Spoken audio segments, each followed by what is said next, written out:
Cette semaine, nous allons célébrer la libération des rabbis précédents de prison, le 12e et le 13e jour du mois de Tammuz. Le rabbi précédent rapporte que durant un des interrogatoires par malheureusement un juif qui est devenu communiste et fervent communiste, et le rabbi de lui dire à ce moment, je vais te raconter une histoire. Il réagit en disant, Rabbi, ici vous n'êtes pas dans votre synagogue que vous racontez des histoires, ici vous répondez à la question que je vais vous poser. Et le Rabbi de lui dire, écoute, je sais qu'à ma synagogue, mes chassidim, parfois quand je dis une Dvar Torah, je dis une Sikha, je dis un Mamar, pas nécessairement tout le monde m'écoute. Mais quand je raconte une histoire, tout le monde écoute. Eh bien aujourd'hui, je vais raconter une histoire. L'histoire est racontée qu'un chassid, homme d'affaires, que malheureusement, les affaires ont mal tourné, il a tout perdu. Il est venu chez son rabbi, chez son tzaddik, la Abter Rov. Le tzaddik de Abt, comme ça on l'appelait. Et c'est des foules. Et le rabbi de lui dire, écoute, tu es un homme d'affaires. Combien d'argent il te reste? Il me reste une pièce. Eh bien, le rabbi lui dit, pars au marché. La première affaire qu'on t'offre, tu la fais. Tu l'achètes. Et ceci va t'aider à te remettre. Rabbi, j'ai besoin tout de suite 1000 roubles pour marier ma fille. J'ai promis pour le mariage de ma fille cette somme. Fais ce que je te dis. Eh bien, il fait. Il part au marché. Il s'arrête dans un endroit, un petit motel, taverne. Et là-bas, il y a un groupe de personnes en train de jouer des cartes, boire. Et il se rapproche, il regarde. Quelqu'un qui lui dit, est-ce que, voilà, nous sommes des commerçants de diamants, est-ce que ça t'intéresse peut-être acheter un diamant? Tu es tellement intéressé à regarder ce que nous faisons. Il dit, oui. Le rabbi lui dit, la première affaire qu'on lui a offert, il dit, oui. Combien d'argent tu as? Il dit, j'ai une pièce. Il se met à rire. Imbécile, tu penses que pour une pièce, tu vas acheter un diamant.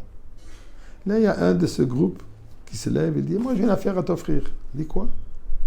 Je suis prêt à te vendre mon olam haba, mon monde futur, pour une pièce. Il dit, d'accord, j'achète.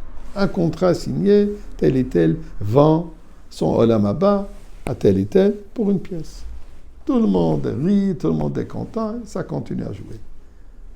Et lui, il reste là-bas assis de côté, voir ce qui va se passer. C'est ce que le rabbi lui a dit de faire, c'est ce qu'il a fait. Eh bien, un peu plus tard, dans la soirée, l'homme qui a vendu, le vendeur d'Olam Haba, rentre chez lui et partage à son épouse cette situation bizarre. Quelqu'un qui est rentré, il a acheté mon Olam Haba pour une pièce et il se met à rire. La femme dit quoi? Tu as vendu ton Olam Haba? Tu penses que moi je vais rester marié à un homme qui n'a plus d'Olam Haba? Oublie. Ou tu rachètes l'Olam Haba ou on se divorce. Quand il a vu que c'est sérieux, il a vite reparti à la taverne. Il voit qu'effectivement, sa chassid, il est toujours là. Et il lui dit, écoute, viens, voici ta pièce, rends-moi mon contrat. Non, je ne rends pas. J'ai fait une affaire, je la garde. Combien tu veux?